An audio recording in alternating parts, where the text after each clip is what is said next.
Baik, bismillahirrahmanirrahim. Assalamualaikum warahmatullahi wabarakatuh. Alhamdulillahirrahmanirrahim. Wassalatu wassalamu ala asyrafil anbiya wal mursalin sayyidina Muhammadin wa ala alihi washabihi ajmain, amma ba'd. Alhamdulillah, kita sampai pada ini sesi yang ketiga mata kuliah penyelesaian sengketa non litigasi. Sesi kali ini kita akan membahas tentang perbedaan antara litigasi dan non litigasi, ya, bedanya apa, kemudian kelebihan dan kekurangannya seperti apa.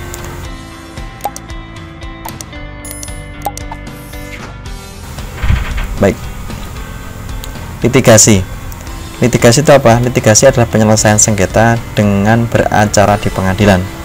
Jadi kata kuncinya adalah beracara di pengadilan. Artinya penyelesaiannya nggak cuma datang ke pengadilan saja, tetapi ke pengadilan kemudian mendaftarkan, meregister perkara, kemudian perkara itu dicatat, kemudian diperiksa, dan pada akhirnya diputus dan diadili oleh hakim menggunakan prosedur tata acara yang berlaku di sana.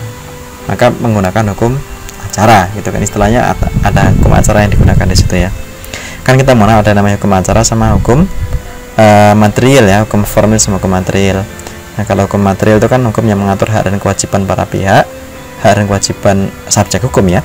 Kemudian hukum formil itu atau hukum acara adalah hukum yang mengatur tentang bagaimana cara menegakkan hukum material.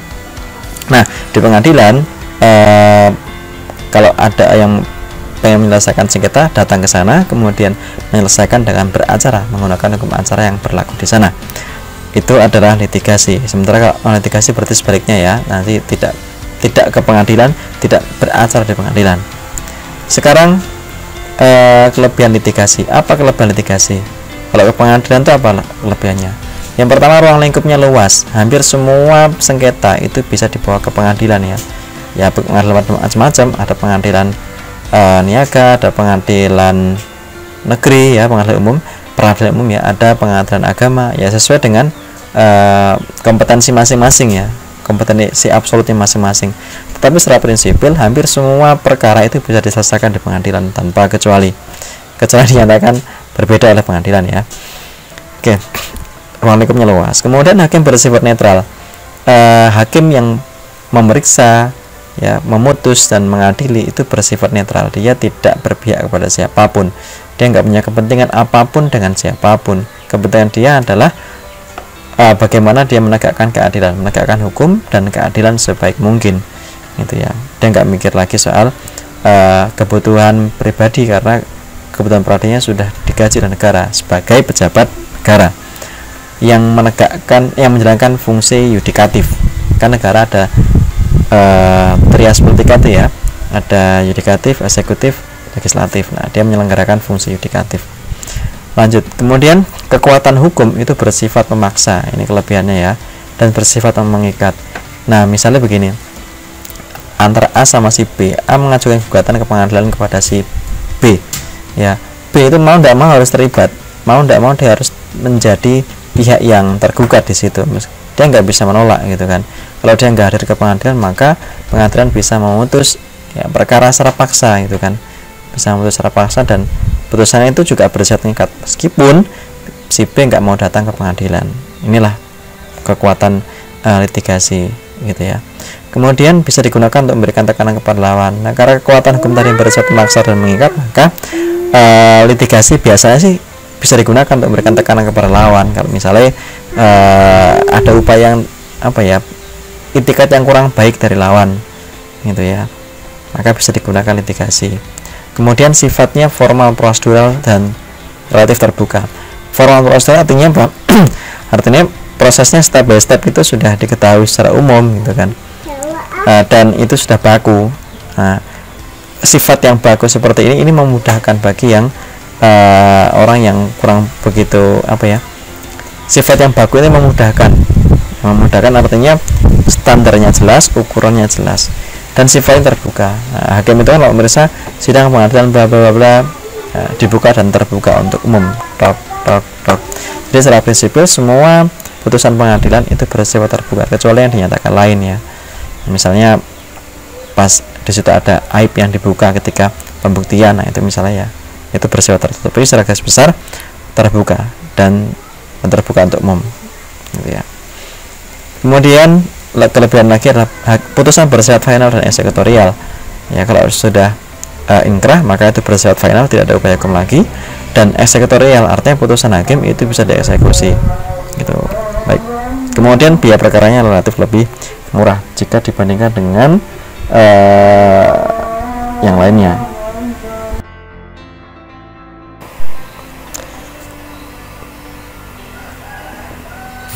Baik, selanjutnya adalah kelemahan litigasi. Jadi selain memiliki kelebihan, litigasi juga memiliki kelemahan.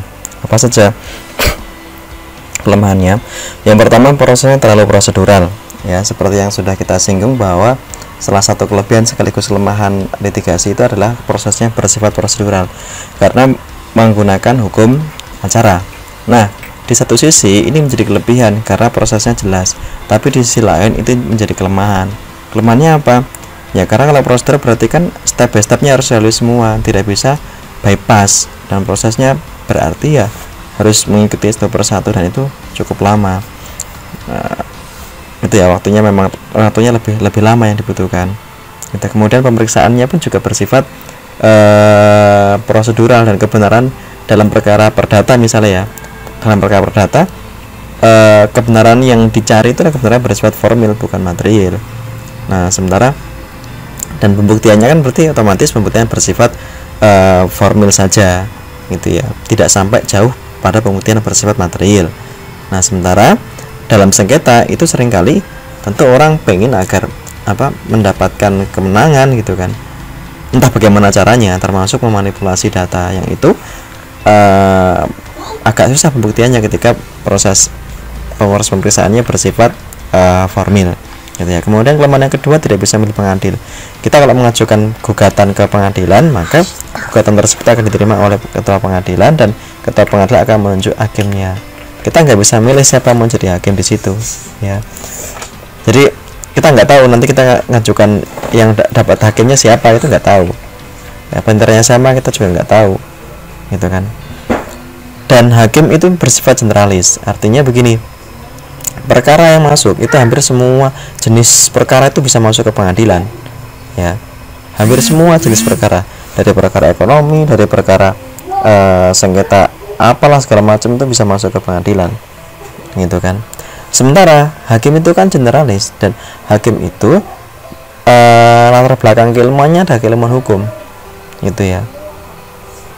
Jadi hakim dituntut untuk mengetahui semuanya, generalis gitu kan. Nah, perkara yang masuk itu sementara perkara yang masuk nggak cuma perkara hukum saja, ada perkara ekonomi, perkara akuntansi, perkara segala macam perkara masuk ke sana. Nah, makanya ini sekaligus kelebihan sekaligus kelemahan gitu kan, karena hakim dituntut harus tahu semuanya gitu kan, karena bisa jadi pengetahuan hakim ada keterbatasan ya, terbatas dalam hal tertentu gitu ya. Nah, makanya kalau perkara yang bersifat spesifik orang lebih cenderung masuk ke arbitrase. Misalnya pasar modal itu kan, sengketa di pasar modal orang lebih suka untuk masuk ke arbitrase. BAPMI misalnya, pada arbitrase pasar modal. Kenapa ya? Karena kalau di BAPMI arbiter yang menangani itu memang spesialis, dia punya pengalaman 15 tahun misalkan, minimal 15 tahun untuk dalam bidang ini pasar modal, sehingga setiap putusan yang dihasilkan, pemeriksaan yang dilakukan itu betul-betul diperiksa oleh expertnya dalam bidang yang pokok sengketanya gitu ya. Nah, kemudian membutuhkan waktu yang relatif panjang untuk bisa inkrah. Ini terutama kalau misalnya lawannya itu mengajukan banding, belum lagi kasasi ya, itu kan prosesnya agak lama. Belum lagi kalau sudah kasasi tiba-tiba ada PK itu kan, itu juga prosesnya lama gitu ya untuk bisa inkrah. Ya memang putusan pengadilan itu bersifat final and binding dan bisa eksekutorial, tapi untuk mencapai tahap itu prosesnya lama, apalagi jika para pihak ada yang mengajukan banding atau kasasi gitu ya.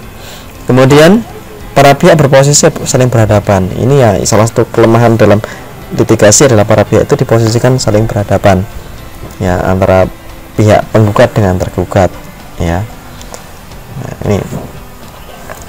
Nah, dalam posisi saling berhadapan ini otomatis hubungan kedua belah pihak menjadi dipertaruhkan ya.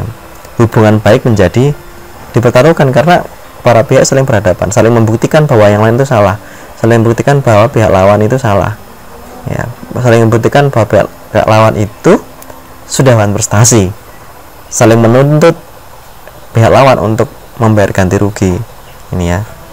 Makanya ini salah satu kelemahan, sehingga orientasinya adalah tadi putusannya win-loss solution gitu kan, ada menang ada kalah. Kalau Anda putusan dikabulkan maka Anda menang, kalau putusannya itu menolak gugatan Anda maka ya Anda kalah gitu ya. Nah, oleh karena itu putusannya ini karena bersifat win-loss solution tidak bisa memuaskan kedua belah pihak. Pasti ada yang kecewa, pasti ada yang tidak puas putusannya, pasti ada yang merasa putusnya tidak memiliki visi keadilan. Nah, dalam perkara seperti ini rentan untuk diajukan banding. Nah, kalau sudah naik banding otomatis nanti prosesnya menjadi lebih lama gitu ya. Oke. Kemudian kalau ke pengadilan lawyer oriented begini, pengadilan itu kan hal yang tidak setiap hari kita datangi ya, terutama masyarakat awam ya, paling dia ke pengadilan pun juga baru kali itu kan, dan dia nggak ngerti proses seperti apa, prosedur acaranya seperti apa. Nah, sehingga membutuhkan dampingan dari lawyer. Nah, dan kita tahu sendiri lawyer itu juga tidak murah, bukannya tidak murah, tidak tidak gratis. Memang ada beberapa yang prodeo ya, tapi kan nggak semua gitu ya. Apalagi kalau ini perkara terkait dengan sengketa yang melibatkan jumlah nama yang nggak sedikit, tentu ya biaya yang dibutuhkan untuk sewa pengacara ya itu pun juga tidak sedikit. Apalagi kalau pengacara yang namanya sudah berkibar kemana-mana, ya semakin tinggi tarifnya ya. Kemudian sekarang kita masuk ke non litigasi. Apa itu non litigasi? Non litigasi adalah upaya penyelesaian sengketa tanpa melalui beracara di pengadilan, jadi tidak melibatkan pengadilan ya, tidak ada pendaftaran register perkara di pengadilan, tanpa ke situ ya. Nah, ini bisa menggunakan pihak ketiga ataupun tanpa menggunakan pihak ketiga ya. Kalau pihak ketiga nanti bisa mediator, konsiliator atau arbiter. Kalau tanpa pihak ketiga berarti ya para pihak yang menyelesaikan sendiri perkaranya ya.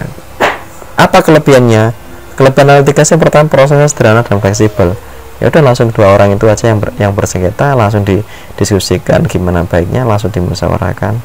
Fleksibel ya, dan sederhananya karena di situ tidak ada prosedur yang baku ya, terserah para pihak. Fleksibel, bisa di mana saja, bisa kapan saja, bisa siang hari, bisa malam hari. Tempatnya pun bisa di tempatnya Pak Lurah, bisa di tempatnya di musola atau di serambi masjid atau di manapun juga bisa, di rumahnya si A, rumahnya si B, rumahnya Pak Bayan ya, rumahnya Pak RT, bisa di mana saja, bahkan di pos ronda pun juga bisa gitu kan, atau di kafe ya, terserah itu. Fleksibel dari tempat, fleksibel dari waktu, fleksibel dari para pihak juga. Kemudian para pihak saling berembuk. Kalau tadi dalam litigasi para pihak saling berhadapan, kalau dalam non litigasi para pihak itu duduk bersama di situ, meja bersama, saling berembuk ya, gimana baiknya dibahas bareng-bareng gitu ya. Jadi orientasinya adalah ini, hubungan kedua belah pihak itu yang diutamakan. Kenapa? Karena bagaimanapun juga setelah selesai sengketa pun mereka juga bagaimanapun, misalnya ini di antara teman yang saling bekerja sama, misalnya bagaimanapun juga mereka adalah teman, mereka adalah sahabat.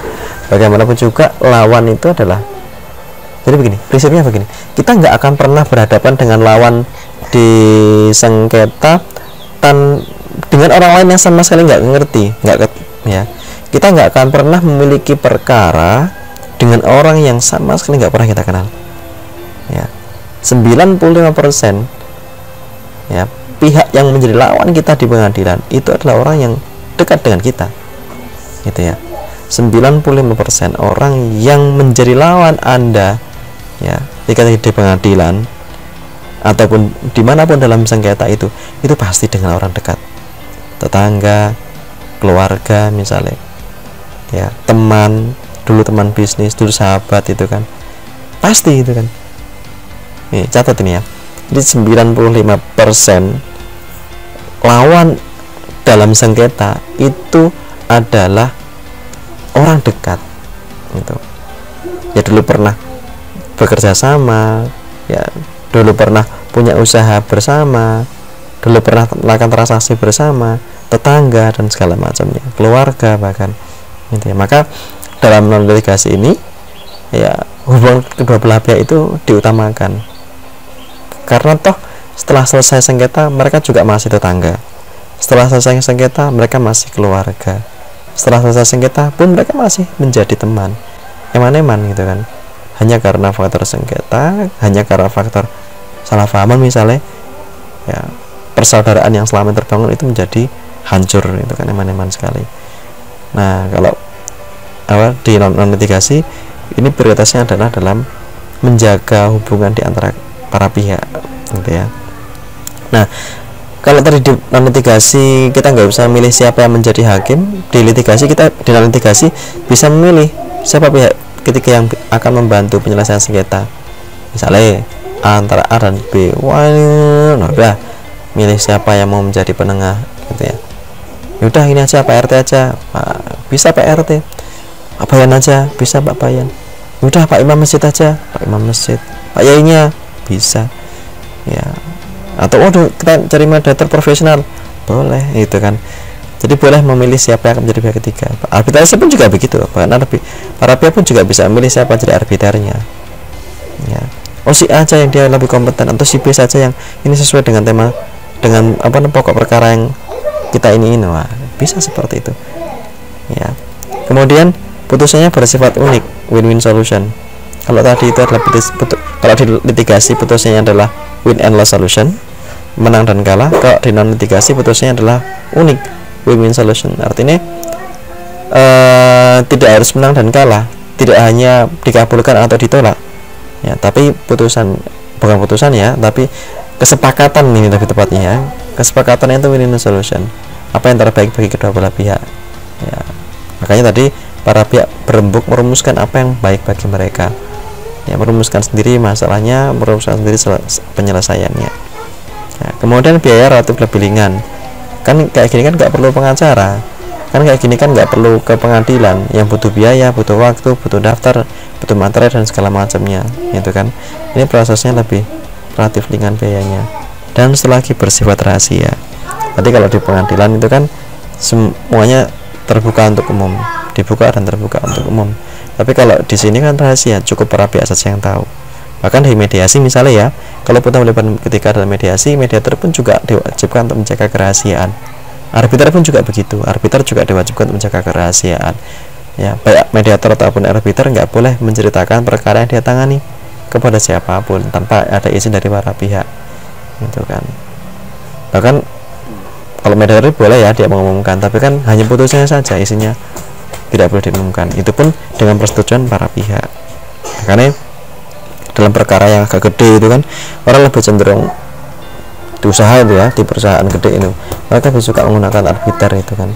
Karena apa? Ya karena lebih ini terjaga rahasianya ini, ya. Lalu apa kelemahan litigasi ini? Kelebihan dan kelemahan ini, ya. Yang pertama adalah mendasarkan sepenuhnya pada itikat baik para pihak, ya. Jadi prinsip dasar non litigasi adalah itikat baik para pihak, menjaga hubungan baik para pihak, gitu ya. Lah masalahnya adalah kalau ada salah satu di antara para pihak itu tidak memiliki itikat baik, tidak mau membuka ruang untuk negosiasi atau untuk mediasi, ya udah nggak bisa, nggak jalan itu kan litigasi itu, ini ya. Dan proses penyelesaian sengketa pun rentan gagal. Itu kalau ada salah satu pihak yang sudahlah nggak mau, saya ke pengadilan aja, ya udah nggak bisa. Kalau para pihak nggak mau dimediasi, ya nggak bisa. Salah satu pihak nggak mau dimediasi, ya nggak bisa, gitu kan. Dan hasil kesepakatan atau putusan tidak bersifat eksekutorial. Kesepakatan di mediasi, kesepakatan di musyawarah masalah itu nggak bisa dieksekusi. Artinya eksekusi itu atau penunaian terhadap kesepakatan dalam non litigasi, dalam mediasi atau musyawarah itu sepenuhnya dibebankan kepada para pihak. Jadi para pihak dituntut untuk menyelesaikan sendiri, menunaikan putusan secara sukarela, gitu ya. Bahkan ini terjadi bagi arbitrase. Putusan arbitrase pun tidak bersifat eksekutorial, ya. Para pihak diminta untuk menunaikan sendiri putusannya secara sukarela, gitu ya, secara sukarela.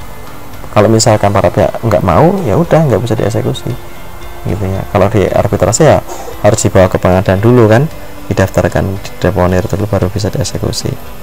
Ini kemudian ini ya, putusan atau kesepakatan bisa diingkari ya, putusan di arbitrase pun bisa diajukan pembatalan, kesepakatan pun masih memungkinkan untuk diingkari. Kenapa ya? Karena tadi nggak punya etikat baik. Nah kalau arbitrase biayanya relatif lebih mahal dibandingkan dengan ke pengadilan ya, karena kalau pengadilan itu kan hakim yang membayar gaji hakim itu kan negara. Nah kalau arbitrase yang membayar fee arbiternya ya para pihak gitu ya, belum termasuk biaya perkaranya dan segala macamnya gitu ya. Baik, demikian kelebihan dan kekurangan litigasi. Kurang lebihnya mohon maaf. Kalau ada yang ditanyakan silakan bisa ditanyakan di kolom komentar. Jangan lupa klik subscribe dan nyalakan loncengnya agar tidak ketinggalan materi selanjutnya. Saya akhiri, kalau lebihnya mohon maaf. Allahumma fiq ila. Assalamualaikum warahmatullahi wabarakatuh.